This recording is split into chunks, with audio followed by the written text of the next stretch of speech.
What's up, everybody? Welcome to Third and Longhorn postgame show, recapping Texas's 49-17 victory over Florida. Man, this felt a little bit better than the last ones, right? Like this thing was never truly in doubt, and I think we finally saw the offense open back up. A lot of good things happen, and the defense solid as ever. But I want to get into it with you guys and hear your quick thoughts. So Hills, I'm gonna let you go first. I don't think Pro Football Focus was wrong. that looked like the number one defense in the country to me. Yep. I mean, they came out and dominated the way they were supposed to. It wasn't like one of those things where you feel like, oh, Texas got lucky right there. Florida, he dropped the ball. Or, oh, they'll play away. No. This was physically and schematically, effort, talent, all around the board. It was a dominating effort by the defense. Offense decided to show up, baby. No, they look good. They showed up early, too. They showed up, and they showed up early, and I think that's been, like, one of the bigger points is that, like, man, we've been so slow early. And even from the first drive, even though it didn't result in points, we had a missed field goal, but you look at that first drive, and they went straight down the field. And then that kind of set the tone for what we've seen for the rest of the day from that offense. Yeah. DJ, how about you, man? Yeah, it was very anticipated, knowing that we would probably win this game, but just to see Texas start fast, that's what we want to see. 35-0 at halftime, that's like, all right, this is what we want to see. Defensively, offensively, we were on. A little leaky when it comes to defense, not a little leaky, very leaky when it comes to the running game, but again, we got the top 5 defense in the nation. Number one. Sorry. Sorry about that. Yeah. Number one, still number one. But man, we got star players, and they came to play offensively and defensively. So, man, I'm a happy Longhorn right now. Can we just talk about how Jeremy got a hole in his lip? You seen that? I saw it. It was a little leaky. Oh. They can't see that on TV. They gotta call him out, man. Because it tied into the leaky run. Man, live television, everybody. Fozzy old eyes. That's what happened when you get geriatric. Fozzy old eyes. He couldn't hold the water. Jeremy right. did pull a muscle in his neck getting out of his car earlier, so he's feeling it a little today. You play with them leather helmets. It's been tough. But no, Foz, I'll kick it over to you too. Now, what are your quick thoughts? Yeah, in the pregame or the preview of the show, we challenged this offensive line. We challenged the running backs, and I thought they answered the challenge. Obviously, Quinn looked very sharp. This was the Quinn that we were used to, the Quinn that we saw early in the season. Yeah. But the running backs showcased that explosive, dynamic ability that we were talking about. You have Gibson got a 100-yard gain, averaging 6 yards a pop, 2 tutties, or I think he had 1 touchdown. Jay Blue had 12 yards to carry, also explosive in the receiving game, helped setting up touchdowns. And then Trey doing what he doing, reliable. I thought they did a fantastic job of putting it together. But ultimately, my opinion is what it is. I think the expert really needs to come in and talk about what he saw in his perspective of we have the a game. very special guest today. Bring somebody in that let's actually bring knows in some the football. expert. Bring somebody in that knows some man, football. Frost Whittaker, everybody. Whittaker. Looking like his daddy. Frost, tell us what you saw and what was your thoughts on the game. I think we played good offense and defensively, and I think that we played overall very good. You know what? Listen. Sound like you know what he's saying to me. Yeah, I mean, it's hard to argue with that. Yeah. And I mean, I think we talk about this defense. That the Florida's first touchdown came with 1:30 left in the third quarter. Yeah. Like, so this defense shut it down. Like you guys said, different guys stepped up, made plays. We finally had those splash plays. 9 plays of 20 yards or more in the first half. Wow. That is a crazy stat. One thing I want to point out about that, Shuley, is I didn't realize. Or I don't know why, but I just didn't realize how much Isaiah Bond meant to the explosive nature of the offense. It makes a difference when he's right? healthy. Just when he's healthy, being able to do what he does. If you think about it, we go down there, we drive straight down the field, we don't score, right? We make them punt. Yep. All of a sudden, it's 4th and 1. We're on our own side of the ball, and who we give it to? What do we do? Like to get a big explosive play, right? Yeah. And then the offense started rolling from there, right? So.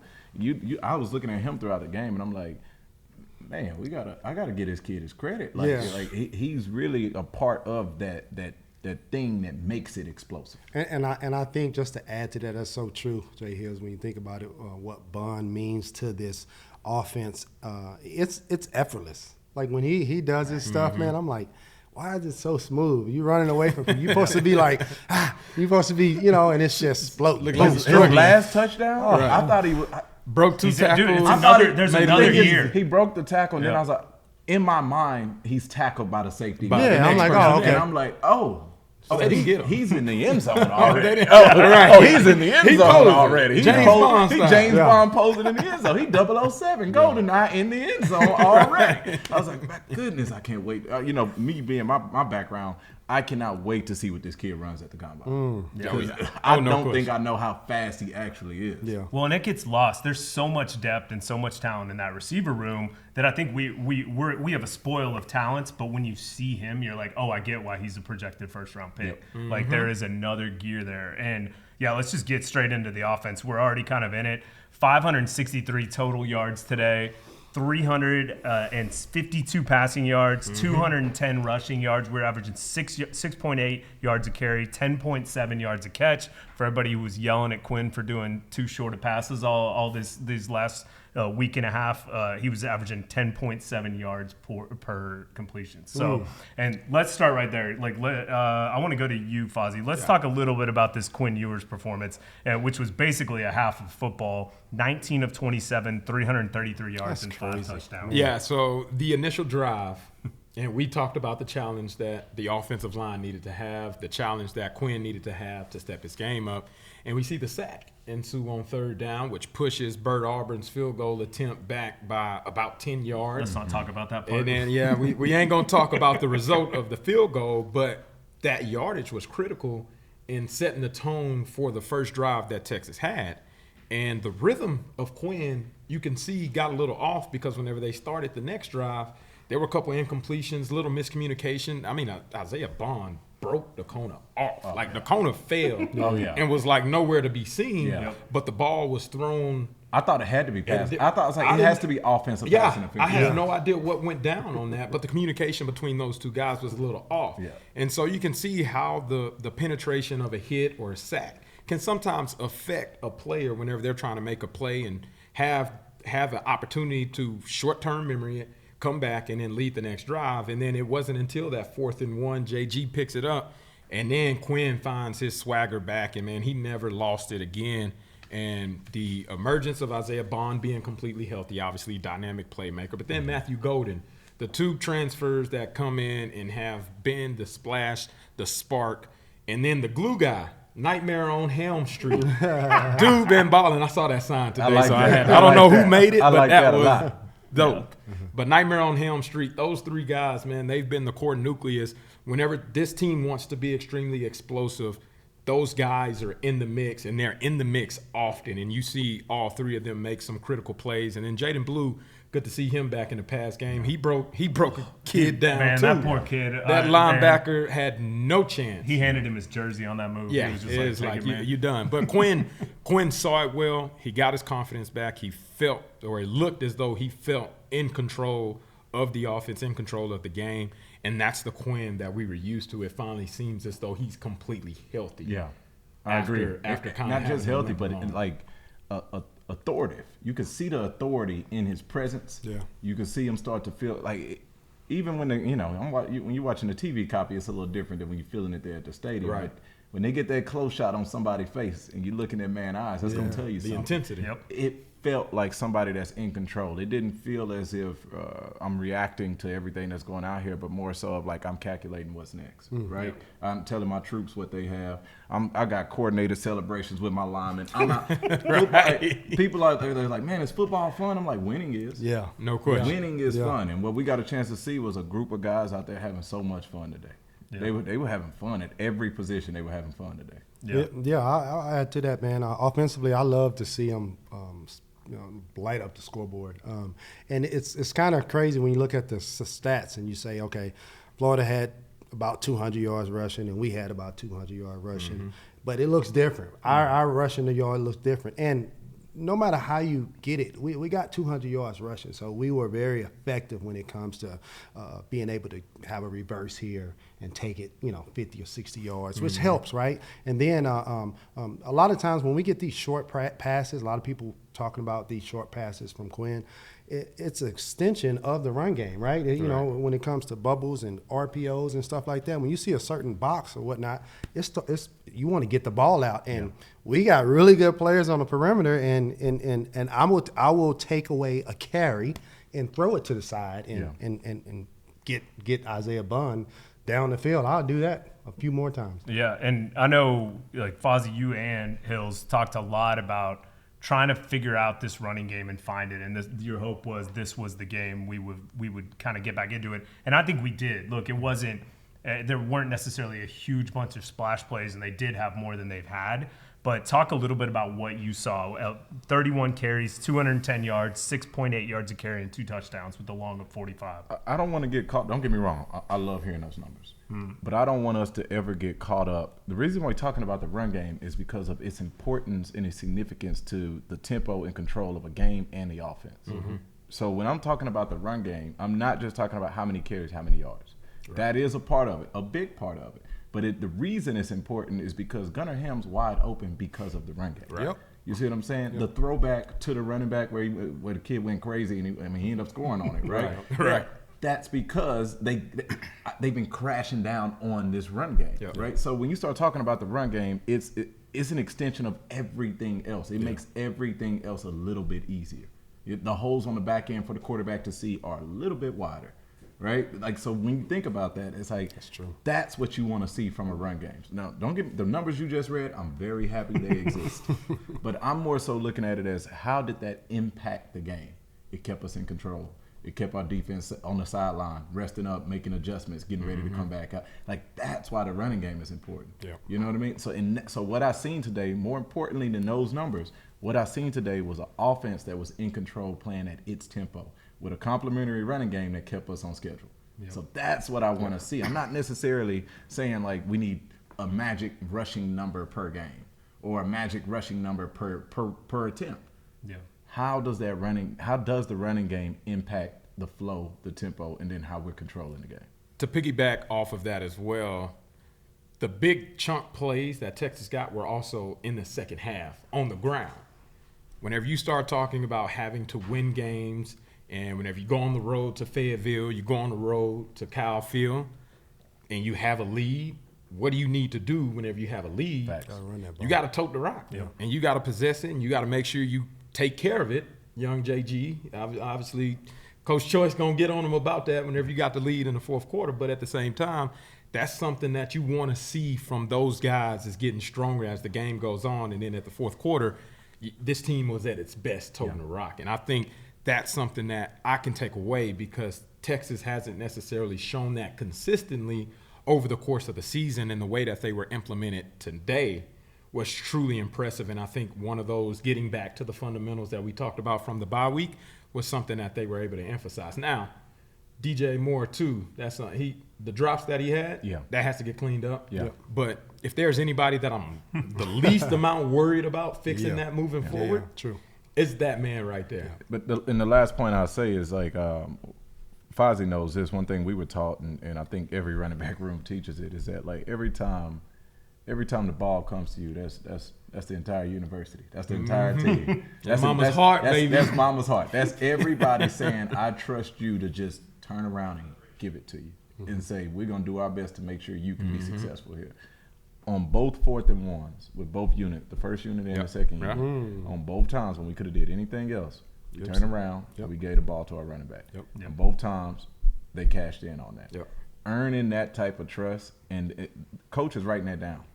Because, man, it's going to come a time. We don't know when. I don't know if it's on the road in Fayetteville. I don't know if it's on the road at whatever that's what's the name of the College Station, right?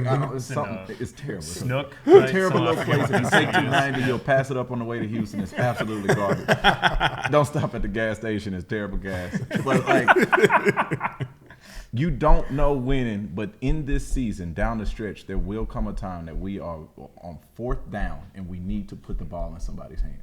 I want to feel confident on 4th and short being able to say, hey, offensive line, hey, running backs, this one's on y'all. Well, and I think we saw it today, and I think that was a big moment for Jared Gibson on that. That like early on, we didn't score on the first drive. Second drive, we're behind our own 30, and on 4th and 1, we go to Jared Gibson to get that 1 yard. And by the way, that D lineman had him right, and he fought through and got that yard. And I think that's a big deal, like to not only put him in there at that moment, but to give him the ball there. And that kid can break some tackles. And I think he gives us a little bit of what we're missing from C.J. Baxter that the other two backs don't give you as much. Trey kind of gives you everything.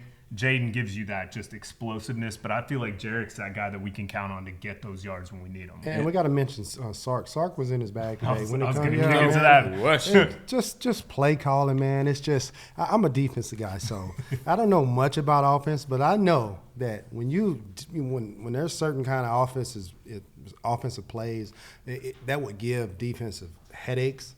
Today was it. I'm like, when you fake a reverse and fake a counter and then hand another reverse off, I'm like, hold on, what's going on? The first fake reverse was the lead blocker.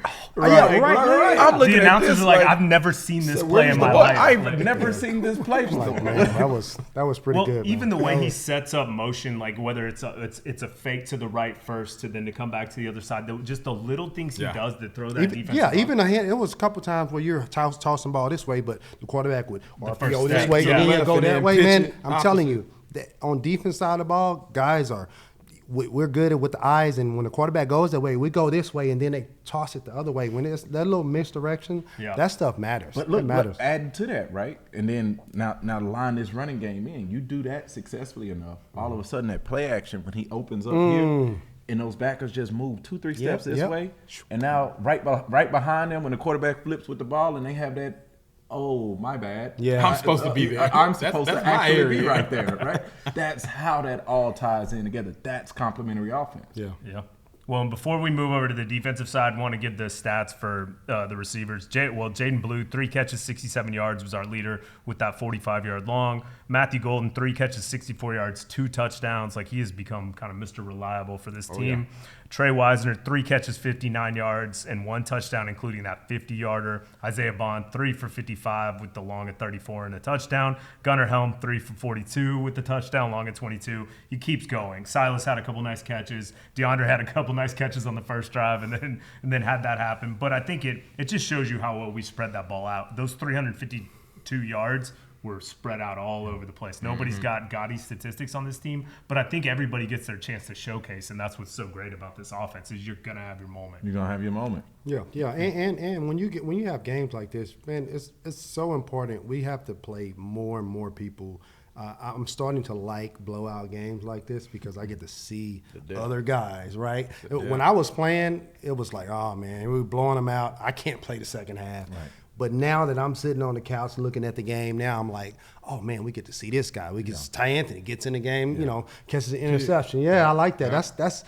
We need that down the road. When you get quality reps like that, guys grow and get better. Absolutely. Yeah. Well, let's flip over to the defensive side of the ball, and I think that the stats don't totally tell the story on this as, we started to put in backups, et cetera, and they scored some garbage points. But you look up at halftime, and they had 130 yards, and our defense had, kept them completely shut out in the first half, which very impressive. I will say that I was blown away when that kid missed that give me field goal. Their kicker's a stud. Yeah. Trey Mack's a stud, and he doesn't usually miss, and he missed that give me. But that penalty ended up costing them. But overall, allowed 329 yards, 132 passing, and 197 rushing. And I want to hear, DJ, your quick thoughts on what you thought of the defense today. I know you mentioned that was the one, I think out of everything, the one concern was those big, they had a lot of bigger runs, 8, 9, 12. Yeah, and we got a high standard right in that room when it comes to the defensive side of the ball and being the number one defense in the nation. You got to be critical at times, and I know their expectations are higher than what we think of them. So I know they're going to get it fixed, but that leaky yardage in the run game had no effect on them staying in the game or not. So we don't want to talk too much about that. But, man, this defense continues to show how much toughness they have when it anchors the middle guy, Anthony Hill. I seen one play, and some people may not even see this. This is what I see in linebackers. He had hit somebody to the sideline, just kind of ran him out to the sideline, and then he started talking to him in the ear. So I don't know. For me, I know, okay, that guy's on edge. We got somebody. Like that. Yeah. That's what you got to have, because that lets the other team know like there's no fair dodge, and we in a phone booth, and that it is what it is. What I guess so. We're on the sideline whenever that happens. That was the first time Frost has ever been that close to like the talk that goes on the field. And he was like, he heard all the nice things they were saying. I know they say stuff, but I didn't know they say stuff like that. Yeah, he was just saying, man, you're having such a great game. I hope you continue to keep it up. Here's some good dinner racks. He had a welcome to the football at the highest level moment. Whenever he. And then we're walking by Anthony Hill, like after that play, they're on the sideline resting. He's like, "Hey, what's up, Frost?" Yeah, right now. So I just had to throw that out there. But again, Anthony Hill starts with him. But man, the defensive line did really well, especially first half. I got to shout out Alfred Collins. Yes, sir. Man, because both of the interceptions were off tips from him. From what he did. You got those big guys. Sometimes they can't always get sacks and get the quarterback down. But how do you affect the quarterback? You can affect the quarterback in a lot of different ways, array of ways. And being able to get your hands up, get that big paw up. If you can't get there, get your hands up so you can help the guys in the back end. That's what they did, man. I was and Gilbo got a couple pressures in there. Trey Moore. Trey Moore was Trey Moore. This was his coming out party, man. This was it. Man, you just the activeness and just being able to get sacks and rush, and then say, hey, there's a screen off to the sideline. Can you get there? Yeah, I can get there too. Intelligence, that awareness. Yeah. He knew. I mean, he felt it immediately. As soon as that tight end released, he said, something's wrong. I know where I'm supposed to be. Something's wrong. Well, and on Florida's first drive, Trey Moore had two straight tackles for a loss, which really set them back and forced that punt. But then, man, I don't think I've seen it in different places how they scored. I don't know if he got the sack on that one because the quarterback sneaked up to the line. They didn't give it to him, but he got to turn that in. Well, I've seen it. Right. They've given it to him in some stat sheets, some sites, and some they haven't. But because I think it was a 0-yard gain. But I really think you just see today was a better example because he kind of got that spotlight moment, but we've all seen it all year. Right. Like we know he's playing well, but he's not getting the gaudy sack numbers. Right. So people are like, "Oh man, he's been a disappointment," and that kid is not a disappointment at all. That kid is such a huge number one defense in the nation. Exactly. Nobody's disappointed. Listen, when you talk about anybody that played D-line for UT, you better put some respect on it, right? Yeah, no question. Starter, two-man rotation, or anybody that's even below it, it don't matter. Right. Our D-line, the way that they rotate and stay fresh and cause havoc all game, there has not been a single game where they have not been active. That group has been active all year, and they continue to do so. I'm like, stay healthy, guys. Yeah. That's the only thing. Stay healthy. They're unselfish, too, because today we're talking about Trey Moore and Alfred Collins. Last week we talked about Vernon Broughton. The week before we talked about Colin Simmons. The week before, like it alternates who is able to step up and provide that extra push or that bravado for the line, but they all do a great job of feeding off of each other. And then the beneficiaries are the DBs. Back end. Good to see McCougar back. He looked like he was back. He let everybody know he was healthy. Hey, I'm back catching Got a picks. pick. Hey, I'm here. Yeah. Jelani McDonald. Yeah. The continued growth that he's been able to experience. Taft just doing what he needs to do. He Jade, covers everything up. Jade look good. Active. Yeah. Everybody, bro. Yeah. He used it. He had Everybody, active. bro. Yeah. Whenever you have a good D-line, it matters. When you know you got a DB that's on top of it when everything's contested. Yeah, there you go. Even if you catch this, I'm on it. You just picked up 7. Congrats. Yeah. You earned that. But like everything is contested. There were so many plays too where the guy had just a little bit of space, and the second, I mean, they timed it so perfectly. Like these defensive backs were all over the field. Muhammad, everybody it was so impressive. Shout out to Ty Anthony Smith for his interception off Alfred. Like just a big game. So I do have to figure out the mindset behind. Okay, Florida has the 4th and 2. They line up for a field goal. Yeah. Get the penalty and then still have to field. Why do you not go for it on 4th and 2 to begin with? I thought they would. Down, I don't know. 3 scores, I don't like know. the way they were 2 scores. I mean, was. when they were down, listen, I always say whatever it is, just be consistent.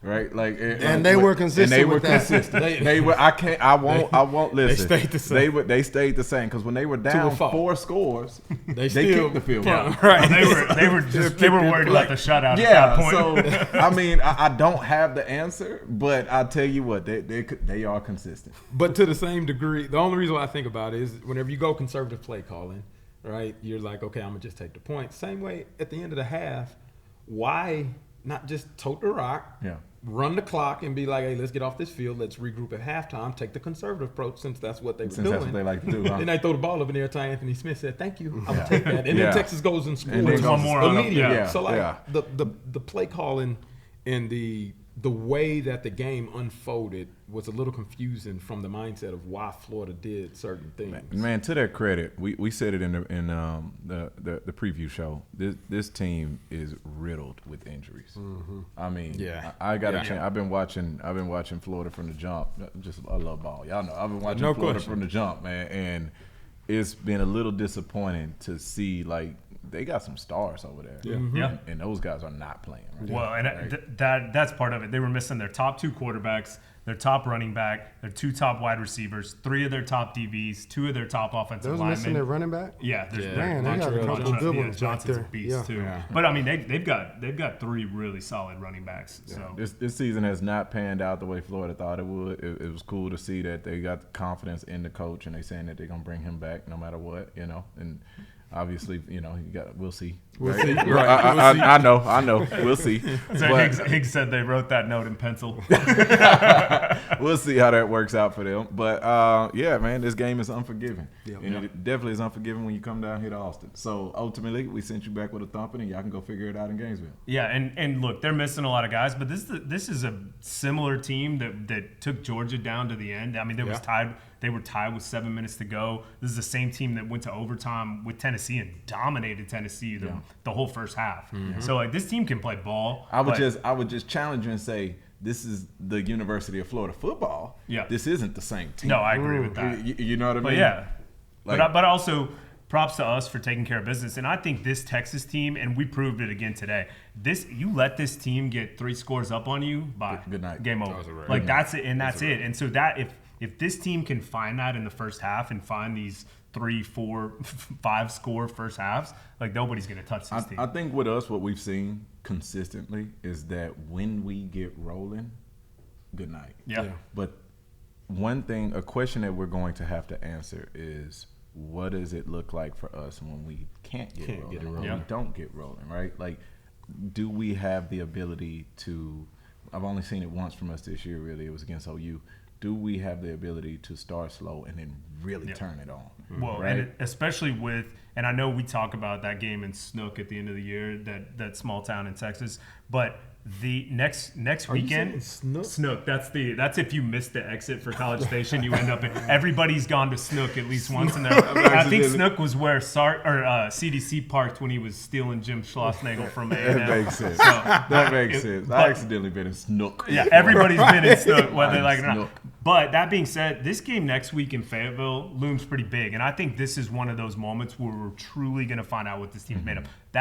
Thank the Lord that's an 11 a.m. game because it doesn't give all the people in Fayetteville time to drink until 6:30. Don't worry, they're starting the day before. Oh no, yeah. they roll right in. It's a holiday. But they're starting the day before. But I think this is a big moment. Last time we went in there, we came out kind of scared, played not up to what we expected, and I think this team, if this team can show up next week, like that's what we need on the road because this Arkansas team can put up some points. And we don't have to get into that yet. But give Sark his credit. Sark said at the end of the Vanderbilt game, if I get that from Quinn for the rest of the year, we're going to be all right. Mm-hmm. He's seen what he needed to see in his quarterback. And then the world's seen it today, right? Yeah. Now, if we're going to crown that test as being, Fayetteville, Arkansas next week, you give me if 3 can give me what he gave me today. Yeah. And when I mean, of course, 300 yards passing, 5 touchdowns. No, No even picks. when he gave against Vanderbilt. Even when he gave against Vanderbilt. But I'm saying control of the offense, Yeah. disciplined There you eyes, go. good Yeah. footwork, Yeah. accurate football for the most part. He threw one over deep seam. He barely missed. Oh my gosh, we split the safeties over the back. And I'm looking at that one like. That made me excited because I'm like, you don't throw that ball without confidence. Yeah. You look at that and you say, where's my running back? Yeah. Like, that was Michigan Quinn. Yeah, exactly. You give me that, and I love us. I love us all day. Yeah. All right, well, we're recapping Texas's 49-17 victory over Florida today. I say we get into some of the comments. I did see one that says, "Where's Aaron Williams?" Aaron couldn't make it this week. He did say he'll be around next week, so we'll have him. But we also got Fozzy Whittaker here today. Who Fozzy's usually on assignment. Fozzy's out calling games for ESPN, but he had a Thursday night game this week, so we got him. But yeah, let's get into to some of the comments and questions. Wednesday. Sorry. At the action. Yeah, he had Northern Illinois and Western Michigan. Yep. And let's see. All right, from Erica Hernandez. She says, "I finally got my shirt. I can't wait to wear it tomorrow." Shout out. Let's go. Thanks to everybody for getting those. Chris a lot Bennett. of people were hitting me up that too. Like, I shout out to y'all, man. A lot of people had them on in the stands. The and support. everything, right? There were so many people that talked about the show too as I was at the game. Yeah. So, by the way, I want to mention that too. I forgot to mention this when I was in Vanderbilt. I went with some boosters and shaking hands, kissing baby, doing all that. But but I tell you what, it wasn't about DJ back in the day football. It was about Third and Longhorn. Yeah. So I will appreciate that. Right. We do. We appreciate you all. Well, you guys get recognized no matter what. But I was somewhere and someone was like, "Oh, you're the Third and Longhorn guy," and I was like, "That's when you know Nick it's hit." Nick.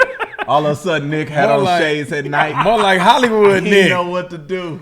That boy went to Rodeo Drive Nick, not Fifth Ward no more. You don't have to worry about that one. So, Rodeo Drive Nick. Yeah, it is. But Chris Bennett with the comment, he got me on this one. Nick, what happened to your boy Bert? All right, first off, 51-yard field goal. Those aren't gimmies. We usually expect him to make that, but he'll be back. He was 7-7 on extra points though, so don't forget that. He still has not missed an extra point this year. So yeah, I mean the guy is solid. I will say that one. It made me feel a lot better when Trey Smack missed his field goal. I texted Derrick and Mark. I was like, "Phew, that bails me out, so we don't have to feel bad about that." Because Smack missed the gimme and Bert missed the 51-yarder. But still, that's usually one he makes. So hopefully he gets back on track. So from Stubbs 82.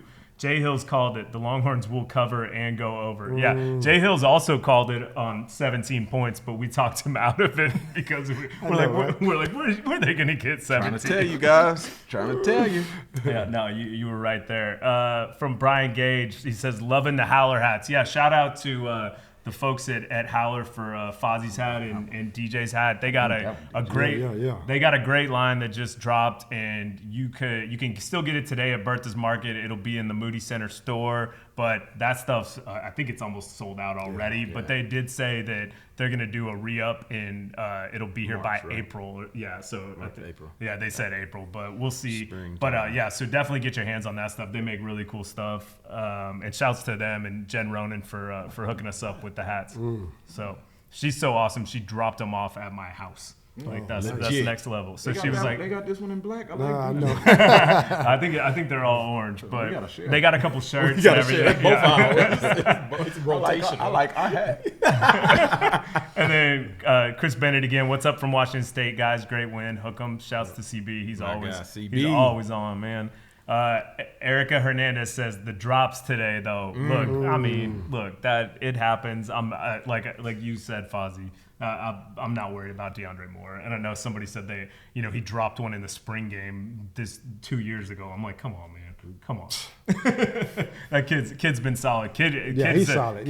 One of the big reasons we won that Vanderbilt game. And I'll tell you too, like at least from my perspective, it looked today as if the depth chart is kind of settled.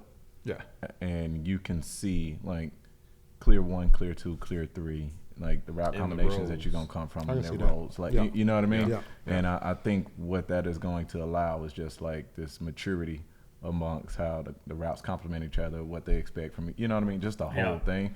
I kind of felt that today. Yeah. Although I will say the one thing that Wingo wasn't as involved today, which I think True. I think next week he'll be back in there. I think he only had one catch for like 4 yards. And Wingo knows he's a man. Like Wingo knows he's a man. It's a part of it. It's a part of it. Yeah. Yeah, and from CB again, welcome back, Jarek Gibson. I hope we see more of him, but no more fumbles, Jarek. Yeah, no, he's been solid though. Like that kid, it's nice to have. We haven't had a 100-yard rusher in. I don't remember. And when you look at and you look at I look at their running back room, and I got to give them their card because they contributed all around. We all know what kind of athlete Jay Blue is. Yep. And he had over 120 all-purpose yards and a touchdown. And then you want to see more of the running game. You want to see a big contribution there. We did have a 100-yard rusher, right? Yep. So you look at between two guys, and you're like, there goes 220 of your offensive yards and 2 tutties right there. Yep. Yeah. You know what I mean? Like it came to play today. Yep. Yeah. From Davis Brigance, 7 penalties is still too many, but I'm not gonna be upset about today. Hookem, yeah. Well, look, 7's a lot, but it's less than we've been. So, and I think, look, we only had kind of one key moment penalty, which was early, and I still think it was a little suspect, the one they called on Kelvin on first down. That when we were driving on that first series, that kind of set us behind the sticks. But yeah, I will say the penalties weren't as noticeable today, Right. and it didn't end up affecting the flow of the game like it did in the Vanderbilt game. Especially pre-snap. That's Yeah, the that's ones. it. The Those ones Those are the you can ones, control. man. Listen, The ones you can control. some stuff is snap moments. Yeah. Right. Some stuff is just you competing, you playing football, and then some stuff is just completely a mental error. Yeah. You know. So as long as we don't see the mental errors. Yeah. And let's see from this is Higgs back there. By the way, as always, shout out Derrick Joe, Mark Higgins, Sean Cawthon, everybody who helps put this show together. Also, they all got a bunch of the kids are in the house, so shout out to that as And well. the birthday girl. Yeah, thank you. And appreciate y'all for everything you do and help make this happen. And Higgs says, shout out Brandon, Hill's brother. He's here with some snacks for the show. So man, that's a good man right there, bringing snacks in. Let's go. But I think that's all I got, fellas. I'm looking forward to this Arkansas game. We'll be back this coming week with the Arkansas preview. I'll just tell you those snacks. Y'all know me, right? These snacks are from Hill's Health Kitchen, and they are clean. They are good. Nice. Yeah, we got protein donuts. I'm jealous. Where are they at? Vegan protein balls, acai bowls. So it's a new we're sponsor? gonna give Man, it. I appreciate It's it. just a like new show sponsor? No, it's no different, right? Even in my household, when we get a kids popsicles, it's really just like frozen kale. So like, we're giving y'all some healthy snacks today. All right, we're gonna wrap it up. Where's Frost at? Oh man, I think he clocked out. Oh, He man, clocked man. out. I was gonna let Frost do the outro, but Boy, said he don't get paid oh, here enough. he comes. What's up, Go, Frost? Frost. Frost, all right. Take us out of here, man. Take us home, Frost. Don't forget to like and subscribe to Third and Longhorn. Hook 'em. Hey, Yeah, hook 'em. We'll see y'all this week.